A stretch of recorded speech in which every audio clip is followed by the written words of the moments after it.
Bonjour, bienvenue dans cette vidéo. Celle-ci va porter sur les trois types de récepteurs de base lorsqu'ils sont soumis à une tension alternative monophasée. Dans cette première partie de la vidéo, on va s'intéresser aux récepteurs purement résistifs et purement inductifs. Le récepteur purement résistif, la résistance, son opposition au passage du courant dépend que de la matière. Donc, la fréquence n'aura aucun effet sur elle. Donc l'opposition au passage du courant aura une valeur fixe, peu importe la fréquence à laquelle on travaille. Donc si on applique une tension sur notre résistance, on va voir apparaître un courant. Pour calculer ce courant, on va utiliser la loi d'Ohm. IR est égal à UR sur R. Dans ce chapitre, on va beaucoup utiliser les diagrammes vectoriels. Donc si on trace le diagramme vectoriel de la tension UR et du courant IR, nos deux flèches, donc nos vecteurs, vont être ici en phase l'un par rapport à l'autre. C'est-à-dire que l'angle entre les deux sera de 0 degré. Donc notre flèche de tension et notre flèche de courant, donc nos vecteurs, vont tourner en sens anti-horaire à la vitesse angulaire oméga et vont tourner ensemble. Donc on va regarder ce qui se passe au niveau temporel, donc sur un dessin. Donc on va regarder au niveau de l'angle ici dans la position dans laquelle on se trouve et on va regarder des valeurs de tension et de courant. Donc pour la tension, on va trouver notre sinus de la tension en réseau. Pour le courant, vu qu'il tourne à la même vitesse et sans aucun décalage, on va avoir un point 0 ici, une valeur crête ici, une valeur crête négative ici. Donc on va retrouver la même forme, mais avec une amplitude différente dans ce cas-là. Mais aucun décalage, le point 0, la valeur crête alignée, le point 0, la valeur crête négative aussi alignée. Si on s'intéresse maintenant à la puissance dans une résistance, on va voir dans les livres ce genre de formule. Donc il faut qu'on s'attarde un peu sur cette formule avant de continuer. Lorsqu'on parle de puissance monophasée sur un récepteur, en fait, on a dans ce cas-là trois types de puissance. Ces puissances vont être agencées les unes par rapport aux autres sous forme d'un triangle rectangle. Une des puissances sera l'hypoténuse, une puissance sera la cathète adjacente et la dernière sera la cathète opposée. Donc on a ceci pour les récepteurs quelconques qui contiennent résistance, inductance et ou capacité. Première puissance qu'on peut voir apparaître sur ce schéma, c'est la puissance apparente. C'est la puissance qu'on voit depuis l'extérieur. Donc si on prend U et I et qu'on les multiplie, on obtient cette puissance apparente. Et cette puissance apparente, c'est l'hypoténuse. Donc c'est la valeur S et l'unité, c'est des VA, volts, ampères. Vu qu'on prend des volts qu'on multiplie par des ampères. Voilà, ça c'est la valeur qu'on peut mesurer de l'extérieur. Maintenant, deuxième valeur, c'est la puissance active. C'est dans le cas du triangle ici, la cathète adjacente, c'est P et son unité c'est des watts. Maintenant, cette puissance active, c'est celle qu'on va retrouver sur les éléments actifs, les résistances.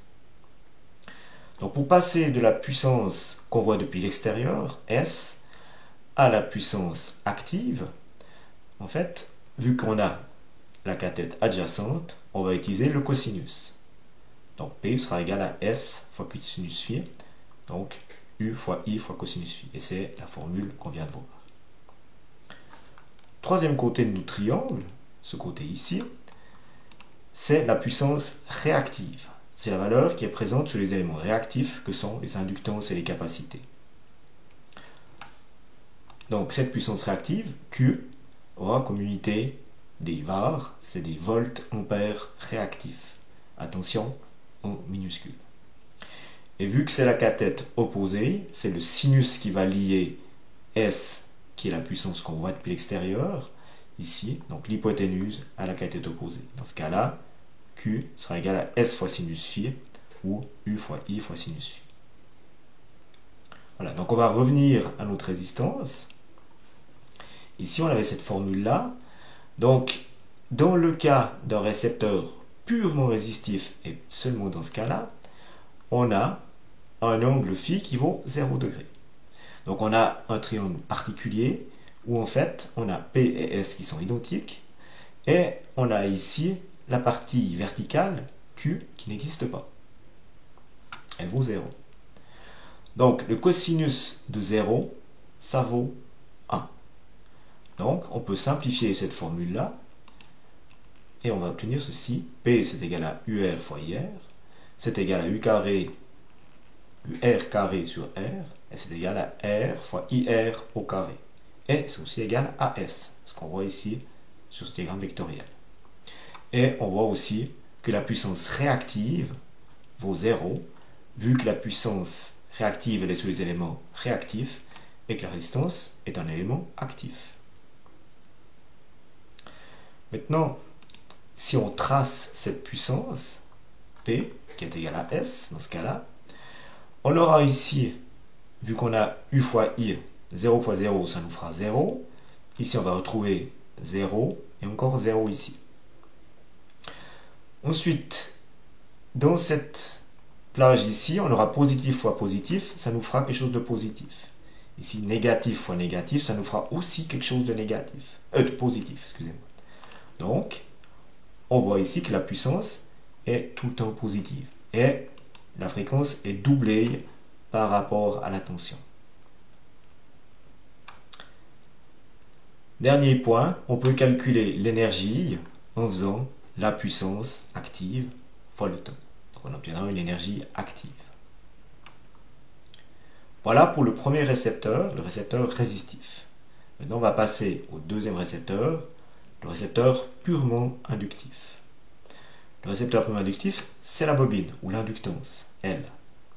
Son opposition au passage du courant ne dépend pas du tout de la matière, mais elle dépend de la force contre-électromotrice. Dans ce cas-là, si on veut calculer l'opposition au passage du courant, ce ne sera pas une résistance, ce sera une réactance. L'unité reste les ohms. Et on ne va pas utiliser la lettre R, mais la lettre X. Et dans ce cas-là, pour dire que c'est la réactance d'une inductance, on va mettre le L ici en indice. Et pour calculer cette réactance d'induction, on fait oméga fois L, donc 2 fois pi fois F fois L. Lorsqu'on trace cette valeur de réactance d'induction par rapport à la fréquence, on va obtenir ici un trait droit qui monte ici. Plus la fréquence va augmenter, plus XL va augmenter. Ce qui est embêtant, c'est si on descend au niveau fréquence, si on arrive à une fréquence nulle, en courant continu, notre inductance va fonctionner comme un court-circuit. Attention. Maintenant, pour calculer le courant, il suffit d'utiliser la loi d'Ohm, mais on transforme le R en X, et ça nous donne que IL est égal à UL sur XL. Si on trace le diagramme vectoriel comme on l'a fait avant pour la résistance, on va voir la chose suivante. On a un décalage. Le courant arrive en retard dans une bobine. C'est dû aux effets magnétiques et ce retard est de 90 degrés. Donc, la tension va arriver 90 degrés en avance par rapport au courant dans le cycle ici de notre tension. Nos vecteurs vont tourner comme pour la résistance en sens anti-horaire avec la vitesse angulaire oméga. Donc on va regarder maintenant ce qui se passe au niveau temporel, cette fois avec un retard de 90 degrés. Donc on reprend ici notre axe en angle, ici, et notre tension de départ qui est la tension du réseau. Maintenant le courant va être retardé de 90 degrés. C'est-à-dire que le point 0 qu'on a ici, on va le retrouver 90 degrés plus tard, c'est-à-dire ici. La valeur de crête qui est ici, on va aussi la retrouver 90 degrés plus tard, c'est-à-dire ici. Donc on va obtenir une forme comme ceci. Donc le point 0, 90 degrés plus tard. La valeur crête ici, 90 degrés plus tard, ici. La valeur 0 ici, on va la retrouver 90 degrés plus tard. la crête négative ici, on la retrouve ici 90 degrés. Donc tout le signal est décalé de 90 degrés. Maintenant, si on s'occupe de la puissance dans une inductance, donc en fait, on est ici sur la cathète opposée. Donc ce sera Q est égal à U fois I fois sinus phi. Donc voilà la formule qu'on obtient dans les livres.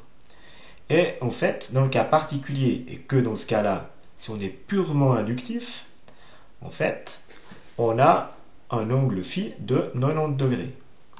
Donc, si phi vaut 90 degrés, le sinus de 90 degrés, ça donne 1. En fait, on va obtenir un cas particulier ici, où le vecteur QL, qui est ici vertical, va être le même que le vecteur S, ici. Donc, le vecteur S va avoir son angle de 90 degrés. Donc, on a les deux vecteurs verticaux et on n'a pas de partie horizontale P. Donc maintenant, si on simplifie, vu que sinus phi vaut 1, ben ça nous donne que QL, c'est UL fois IL, c'est UL au carré sur XL, et c'est égal à XL fois IL au carré. Et c'est égal à S, ce qu'on voit sur nos vecteurs ici. Et la puissance P, la partie horizontale, elle vaut 0 watts. Maintenant, si on trace cette puissance, donc puissance réactive QL, ce qu'on va voir, c'est déjà, ici, on aura un point 0. On aura un point 0 ici, vu que I est à 0. On a un point 0 ici, parce que la tension est à 0. Un point 0 ici, parce que le courant est à 0. Et de nouveau un 0 ici, parce que la tension est à 0. Ensuite, ici, on aura la tension positive, le courant négatif. Donc ça nous donnera une puissance négative. Ici, on a U et I qui sont positifs. Donc ça nous donnait positif. Ici, on a le courant qui est positif, la tension qui est négative. Donc on va obtenir une valeur négative. Et ici, on a négatif fois négatif, on obtient positif. Donc on voit qu'on passe depuis des puissances positives à des puissances négatives. Et on obtient un sinus ici, qui a une fréquence doublée. Et en fait, on voit qu'on a alternativement positif et négatif. Donc une puissance positive, c'est une puissance absorbée, et une puissance négative, c'est une puissance qu'on restitue. Donc dans le cas des récepteurs réactifs, on va absorber à un certain moment de la puissance, et on va la restituer un moment plus tard. Et ça, on va obtenir un bilan final nul. Donc on va autant absorber que restituer. Et on voit que la fréquence est aussi doublée. On va pouvoir calculer une énergie réactive, comme on l'a fait pour l'énergie active, en faisant, cette fois, la puissance réactive QL fois le temps.